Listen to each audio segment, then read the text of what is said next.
Narito ang mga pagkakamali sa One Piece na hindi mo napansin. Ang One Piece ay isa sa mga perfectly written na manga sa lahat. Pero alam mo ba na marami rin itong pagkakamali?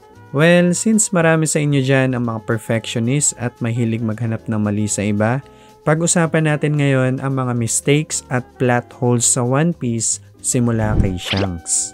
Alam naman natin na naputol yung isang kamay ni Shanks nung time na niligtas niya si Luffy sa isang Sea King. Pero sa episode 461, nung nakipag-meet si Ace kay Shanks, makikita natin sa scene na ito na naging dalawa yung kamay ni Shanks. So, ibig sabihin ba nito may regeneration power si Shanks? Hindi po. Animation error lang ito. Kaya later on, inayos naman ito ng Toei Animation. Naalala nyo din ba itong babae sa Amazon Lily? Ang pangalan niya pala ay si Margaret. At sa episode 409, makikita natin sa scene na ito na meron siyang 3 paa. Yes, hindi lang isa, 2, kundi 3 paa. Dito mo talaga makikita kung gaano ka unfair yung mundo. Kasi may ibang tao na kulang ang parte sa katawan. Pero meron ding iba na sumobra. Hindi lang din yan ang may animation error, kundi pati na rin si Nami. Dahil sa scene na ito, kung saan tumalon si Nami, kung pagmamasdan mong maigi yung paa niya, meron siyang 6 na daliri sa paa. Like what? Pati rin si Crocodile. Dahil sa scene na ito, kung saan nagsisigarilyo si Crocodile, meron siyang 2 kamay. Alam din naman natin na yung isang kamay ni Crocodile ay may hook na naka-attach. Pero nakalimutan ata to ng Toei Animation, kaya 2 kamay yung nilagay nila dito. Pati nga rin si Oda, ang author mismo ng One Piece, ay nakalimutan din ito sa manga cover ng chapter 398. Pero later on, inayos niya din naman ito. Okay, ito lang yung mga minor mistakes sa One Piece.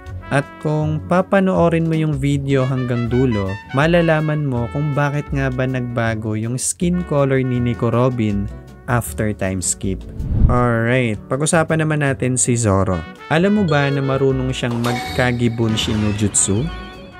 Well, sa episode 226, kung saan tinulungan niya si Luffy laban sa lalaking ito, mapapansin mo na merong 2 Zoro sa scene na ito. Yes, hindi ako nagbibiro. Ang isang Zoro ay pinoprotektahan si Luffy, habang ang isa pang Zoro ay nakatayo lang sa likod. Ewan ko kung kagibunshin ba to or baka naliligaw na naman yung kaluluwa ni Zoro. Ganyan din ang nangyari sa Straw Hat ni Luffy. Dahil nung in-stretch ni Luffy ang kanyang kamay, nung time na natalo si Zoro kay Mihawk, makikita natin sa chapter 52 ng manga na naging 2 yung Straw Hat ni Luffy dito. Speaking kay Luffy, balikan natin yung time na nag-flashback si Luffy kung saan binaril ni Lakiro ang lalaking ito. Kung mapapansin nyo, hindi ganun katangkad si Lakiro sa time na to compared kay Shanks. Probably nasa around 5 flat lang siya dito.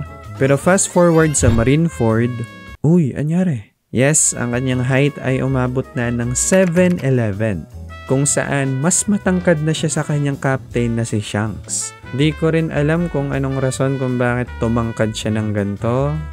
O baka kakapunta niya to sa 7-Eleven. Another example dito ay ang bagong sword ni Zoro na Enma. Now, ang dating gumagamit nito ay si Oden. At kung makikita nyo, saktong-sakto lang yung size ng sword kay Oden. Pero nung ginamit din ni Zoro ang Enma, saktong-sakto lang din ito sa kanya. Ang issue sa akin dito ay si Oden ay 2 times na mas malaki kaysa kay Zoro. So dapat doble din sana yung size ng sword kay Zoro. Pero hindi. Naging normal size lang ito kay Zoro. Ibig sabihin ba nito, nag-shrink yung mismong sword? Depende sa size ng gumagamit?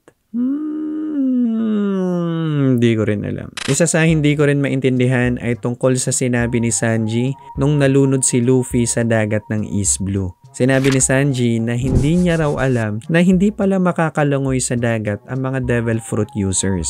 Pero teka lang, sa Trailer Bark arc, nung kinalaban niya si Absalom, sinabi ni Sanji na pangarap niya nung bata pa siya na kainin ang clear devil fruit. Kahit alam niyang mawawalan siya ng ability na lumangoy sa dagat.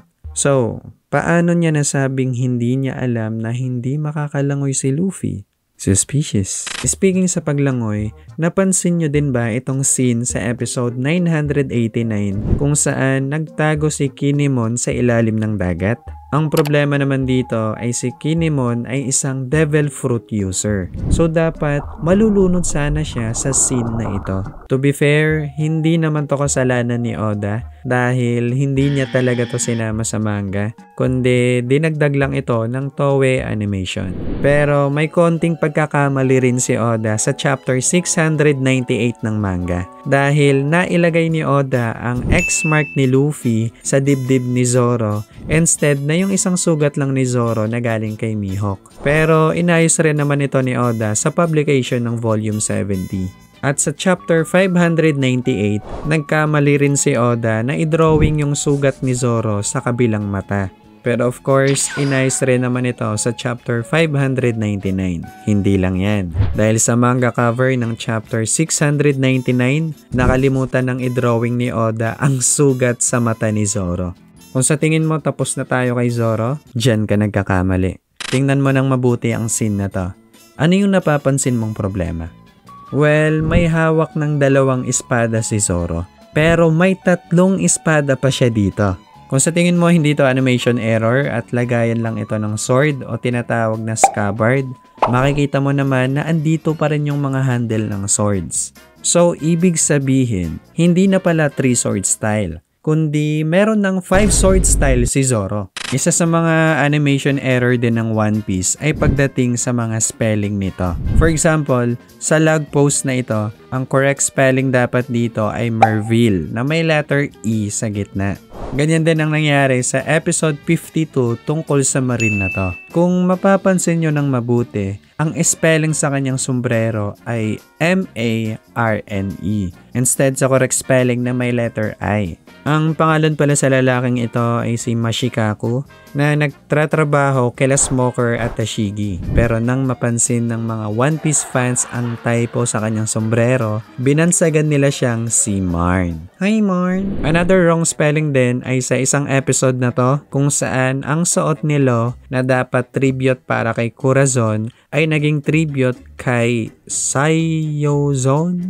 Ewan ko kung sino yon. How about sa scene na ito sa episode 95? May napansin ka bang kakaiba? Kung mapapansin mo, ang sombrero ni Ace ay may happy at sad face. Pero sa next scene, biglang naging happy friend yung dalawa. Which is obviously animation error lang. Ang next animation error naman ay tungkol kay Franky. Dahil sa scene na ito, mapapansin mo na ang kwelyo ng kanyang damit ay medyo sumobra. Dahil pati ang kanyang leeg ay kinulayan sa parehong kulay ng kanyang damit. Sa episode 613 din, matapos satiin ni Zoro ang babaeng ito, makikita natin si Tashigi na nakatayo at may espada pa rin sa kanyang bewang.